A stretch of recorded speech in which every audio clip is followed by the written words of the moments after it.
We are WNST, AM 1570, Towson, Baltimore, and Baltimore Positive.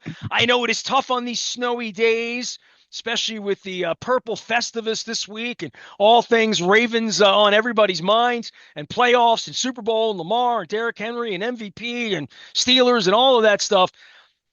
The baseball team exists, and I am wearing my Curio orange Baltimore themed shirt from Foreign Daughter. It's just south of Timonium Road on York Road. And I'll bring Wendy and Rebecca on here. We'll talk about that. But, when I'm getting WNST texts, Luke, brought to you by Cole Roofing, of course, and Gordian Energy. I don't know. This week I'm all Zay flowered up, right? We all are. But when I get it, I'm like, what happened now? Like Sunday night, people were asking, hey, if the Ravens announce the schedule, when are you going to get it? Well, the minute it happens, 8:35, boom, you're going to get it. We send it out to everybody. It was off for a month or two. Now it's back on, and everywhere I go, people are like, I'm getting the text again. It's great. So if anybody wants to join, it is 410-821-9678. That's old school WNST. Just text WNST or join. You enter. It's easy. I don't have the website. Remind me, Luke, I got to get the little web thing or the little QR code and say, just zap here and you're on the WNST tech service. We're working on all that. It's 2025. Look, it's 2025. Peter Angelos is gone, right? I mean, I don't want to be morbid or anything, but we don't have to talk about him anymore, right? Sure. Okay. So, I mean, I went through we have this thing called Digital Jukebox that runs the radio station, and it has all of the library. I went through anything with the word Angelos in it, like Peter Principles, don't need to run that anymore. Angelos interview at the barn, nah. I mean, I don't need to put that on the radio anymore, right? Like it's up on the web, tens of thousands of people, but like it's over. So I'm thinking, cool, we're on to the next thing here, and I don't know, dude. Like you love the team. You love baseball. You want prosperity for them. You've invested your life and your livelihood, much like I have, even though it's not seen or viewed in the same way. I have, and I did, and I am, that we want good things for them. It's the first thing I said to Chris Ullman that the the Angelos family never understood that I really wanted good things for them. They never believed that. I don't know why. It's just the way they were.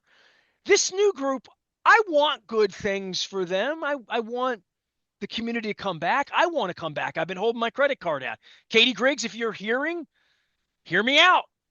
I'll offer you the same thing I offer Chris Ullman, which is we don't have to talk about it on the air or on social media. Like it's 2025, and the text I get from you on a Friday news dump, like again, all their big announcements, moving fences in, pitcher signing happened at 5 o'clock on Friday afternoon. Like Greg Bader's running the joint. Like I'm not getting all of this, and I know we're going to do football, and more football, and Lamar and Derrick Henry, and I'm going to write Purple Rain 3 in my mind. But the baseball team matters so much, and this time of the year matters so much, and it runs not amongst baseball fans, amongst Orioles fans, it runs a little hot when it happens or doesn't happen in the case of Charlie Morton. Um, but it is easy to just not worry so much about this when Lamar's playing for the season this weekend, right?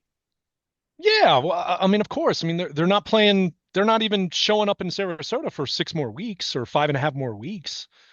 There's still time left in the off season, but yeah, and it's funny because I was even talking about this with a couple other members of the local media just before Saturday's Ravens Browns game. As I was in the press box and kind of just waiting for a game that wasn't going to be very competitive, wasn't really reflecting on the prospects of the Browns upsetting the Ravens, and knew that wouldn't happen. But we were talking about this, and this has been and we'll get to the totality of the offseason and expectations and all that, but it's been such a strange offseason in the sense that every move they've made in a vacuum, if you just look at it individually, move by move, I can't sit here and say I've hated what they've done looking at each move in isolation. But when I look at it in its totality, I go back to what the headline was of what I wrote at BaltimorePositive.com early Saturday morning in the wake of the Charlie Morton signing. it's where's the upside coming from? And more specifically, talking about that with the starting rotation. I think, first of all, Charlie Morton, from everything I've heard, is a great guy. I think he's going to be cut from a cloth very similar to Kyle Gibson. Before that, Jordan Lyles, Corbin Burns also, but Burns brought the high end production, right? The high end performance Sort of as a what pitcher. matters. He took the ball every fifth day Oh, and gave you an outstanding that's what chance to matters win. most. But the other things matter too. Anyone will tell you Kyle Gibson mattered to the team that won 101 games 2 years ago. No Let's one would respect that more than a guy who was cut his teeth on Rick Sutcliffe in '92. sure. So So I get so it. so I don't want to say it doesn't matter, but because it does. But to your point, yeah, ultimately you need guys who can play and play at a high level. But it's funny. I was going to open with this in the sense that if you've been blessed enough to work in sports media, and specifically if you've been blessed enough to work in sports media at a relatively young age, when you start out, it's so funny how you don't necessarily feel like you've changed that much, but as time goes on, the veterans in that clubhouse you don't view as veterans as much because, well, the guys in the clubhouse move on, but the collective age, the average age of players stays the same. You're still around, but suddenly you're looking at, and it's a bunch of guys that are way younger than you. And Like you get James to, McCann would be a great example of a yeah. leadership guy. How old is McCann? 34, 35? Off the top of my head, I can't remember, But younger than you, as an right, but example. but that's the point I was trying to make. You get to a certain point in time where you realize, oh, none of the players are as old as me anymore, or let alone any players that are older than me. And that's why when Charlie Morton, the signings announced, and you look at his baseball reference page, and you look at it and you say, wow, this guy's only a month older than, or a month younger than I am. It does, it does stand out. Look, I will say this much, and I will push But by the back way, on. while you're on that, I'll just laugh about it a little bit because I was the kid who was the nerd about dates on birthdays, on backs Right. of baseball cards, and on rosters when I did the agate page at the paper and all that. Leonard Raskin last week and I did a little on-air exercise about Ovechkin and how many of the players on his current team weren't born when he Hmm. debuted. Close, really close. Like there's two or three guys that were born within 18 months of him debuting, which is crazy, and they're teammates now. So, Yeah, yeah, Joe Flacco would be a great example of saying that in Indianapolis. He's got some guys on his team that were born in the mid 80s, like he was. yeah. Well, and I was, just about to say when Charlie Morton made his major league debut, I think it was a couple weeks before Gunnar Henderson turned 7. Right. I mean, that's what we're talking about here. So, look, I want to be very clear. And I started off talking about his age. So I'm kind of, not trying to sound contradictory here. I do think the low hanging fruit part of, if you're going to criticize this move for what it is and all that. And look, there's plenty to critique here, but I do think if we're just going to say, oh well, he's 41, he can't be good. Charlie Morton was still a pretty solid pitcher last year, right? Still averaged a strikeout per inning.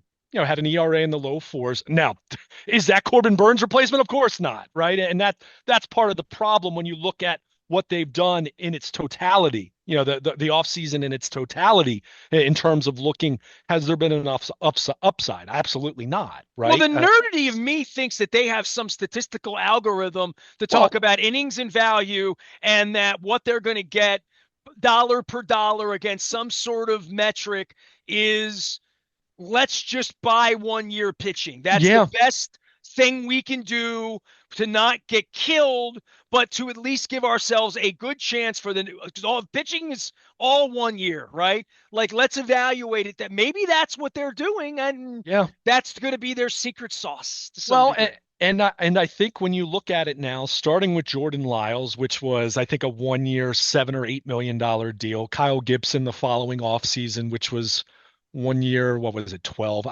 I had the numbers in front of me and then I closed out It the starts to page. become philosophical. But the point is, it's very clear that they have had a type, right? And when it was John Angelos and the Angelos family still owning the team, then you just said, well, they're being cheap.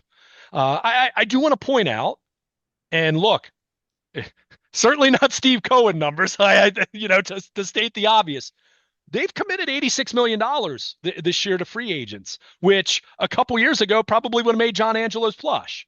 So it's not as though they're not spending any money at all, but they're not making anything beyond a 1 year commitment. Even the 3 year deal to Tyler O'Neill has a 1 year opt out, right? It has an opt out for Tyler O'Neill where he can hit the market next Well, still is offseason if he less wants than to. market from Santander as Sure, well. It sure, was a sure, step sure. down. It was sold as we've signed a free agent. It's, hey, we saved a little bit of money, maybe got a little younger, or changed the right-handed bat, moving the fence in. Like, they these guys, I don't think this isn't Buck and Dan Duquette feeling things and giving their baseball willies, and this isn't Sid Thrift being incompetent. This isn't Mike Flanagan and Jim Beattie maybe knowing what they're doing and maybe not because they hadn't done anything like that before. Like this is they have a philosophy and they have a strategy, right?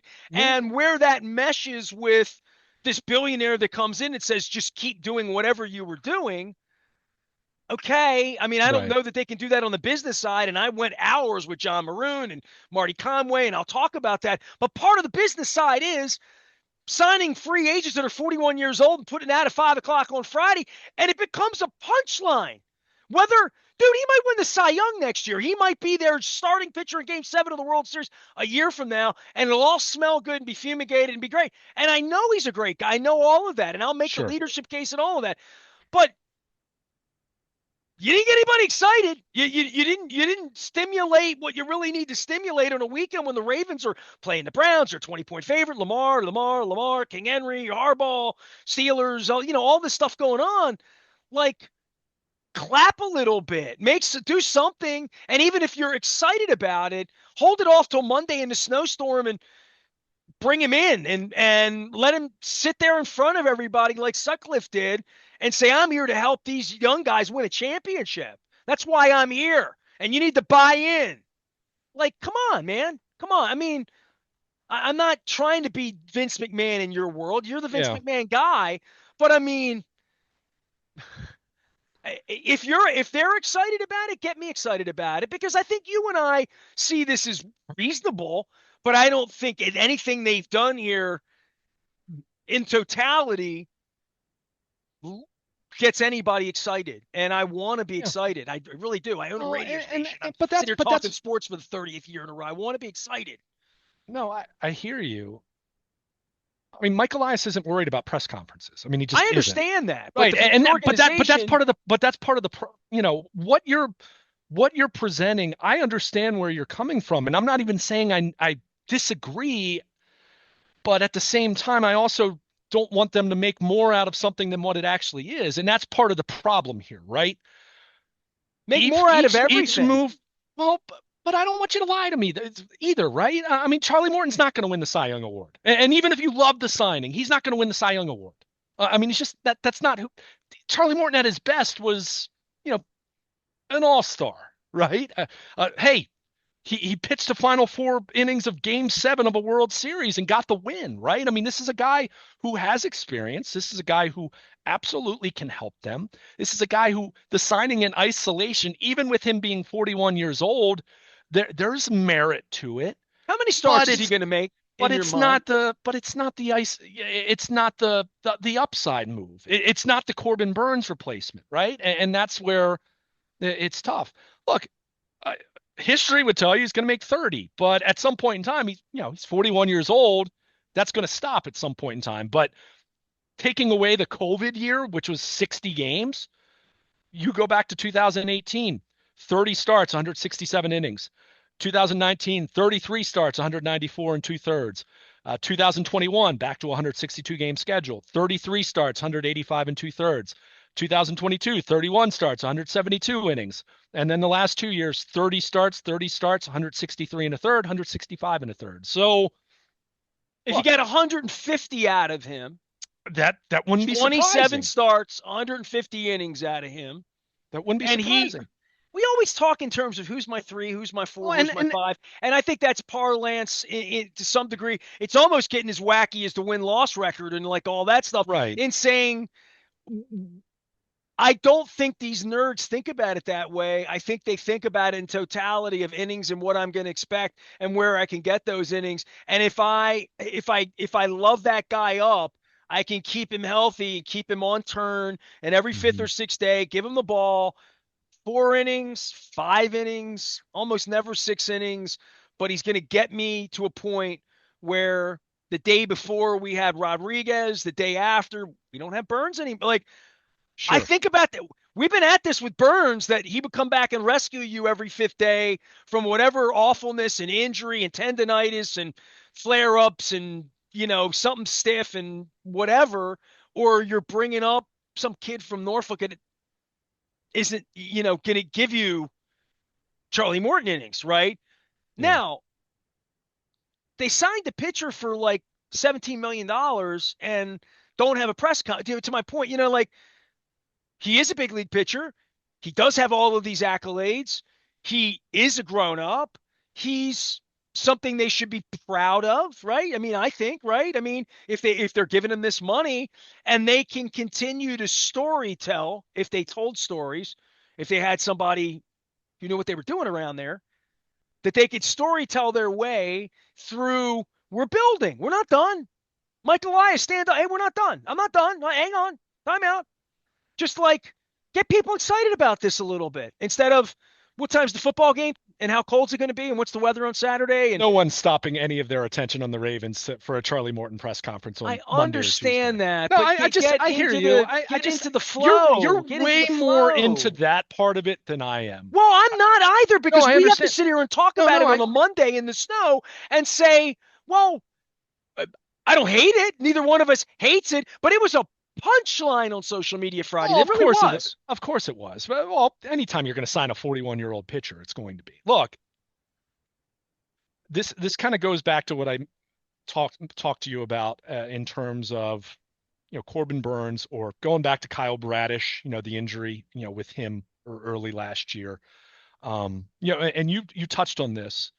We're so inclined to think about these things in traditional ways in terms of number one, here's your number two, Five here's starters, your number 200 three. innings, blah, Right. blah, blah, blah. And we Right. do the same thing in the NFL with number one wide receiver, number two, number three. Well, there's the X, there's the Y, there's a Z. There's a guy who's going to be in the slot, guy wins on the outside, guy that, And Marlon Humphrey's a great example of like going to I the mean, Hall of Fame in a Marlon, slot, which Marlon wasn't a Humphrey, position 30 years ago. Marlon Humphrey can play on the outside. He's more of a stud as a slot corner, right? I mean, Kyle Hamilton is a great example of this right now. We've seen Kyle Hamilton be transcendent, moving all over the field.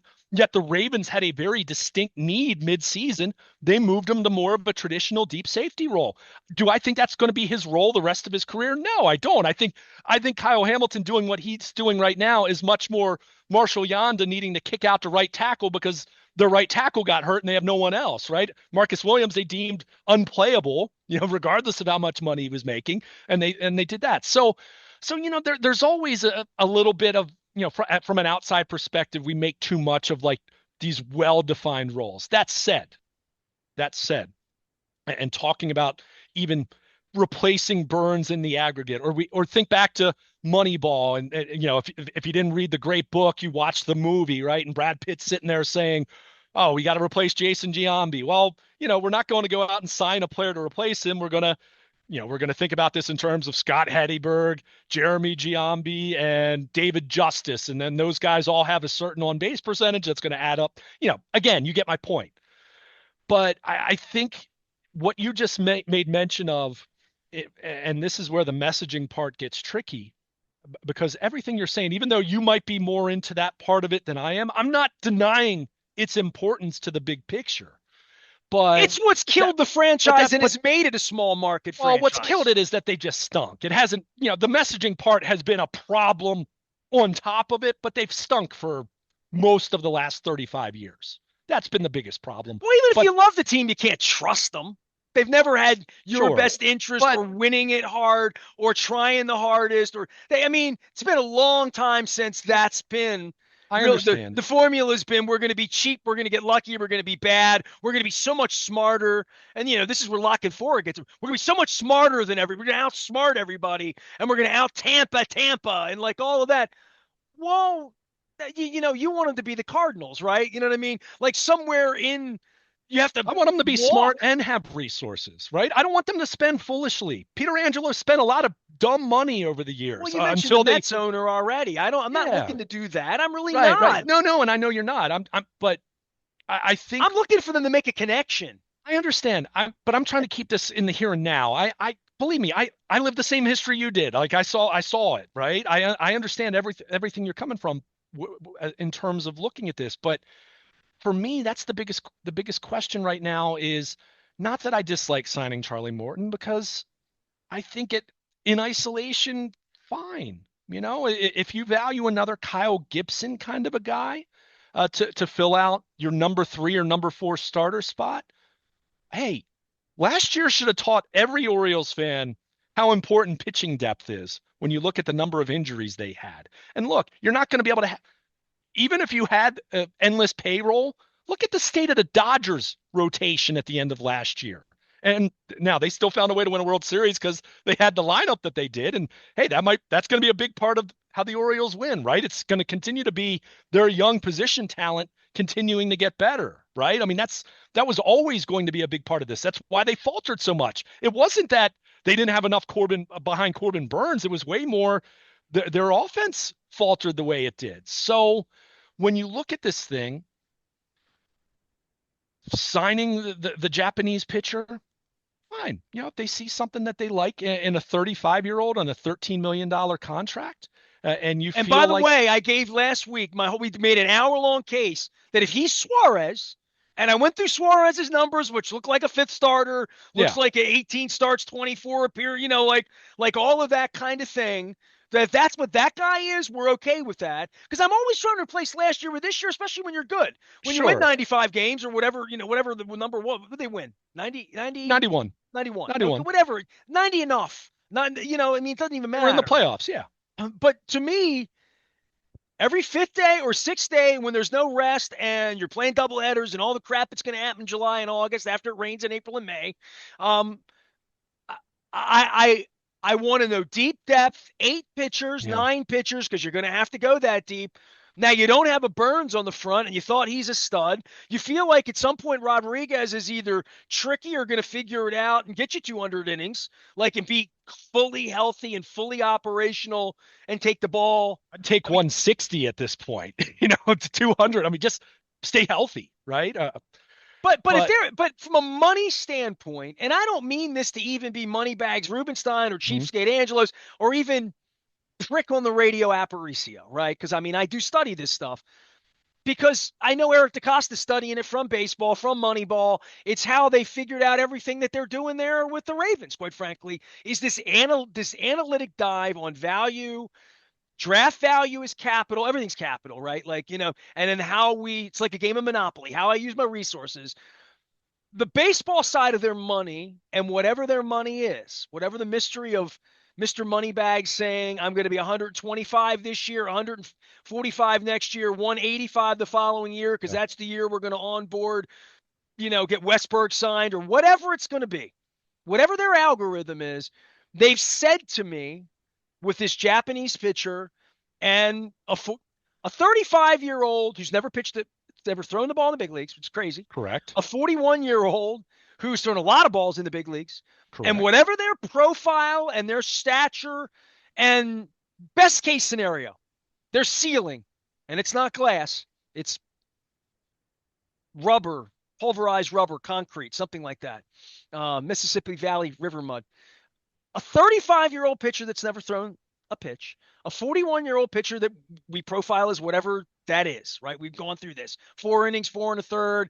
Hope he's not a meatball guy. Hope it's not Craig Kimbrell, which is this friggin' Sure. PTSD everybody here has about that. And Marcus Williams and Earl Thomas and go through any Chris Davis, whatever the can't perform when it's a 1-year deal.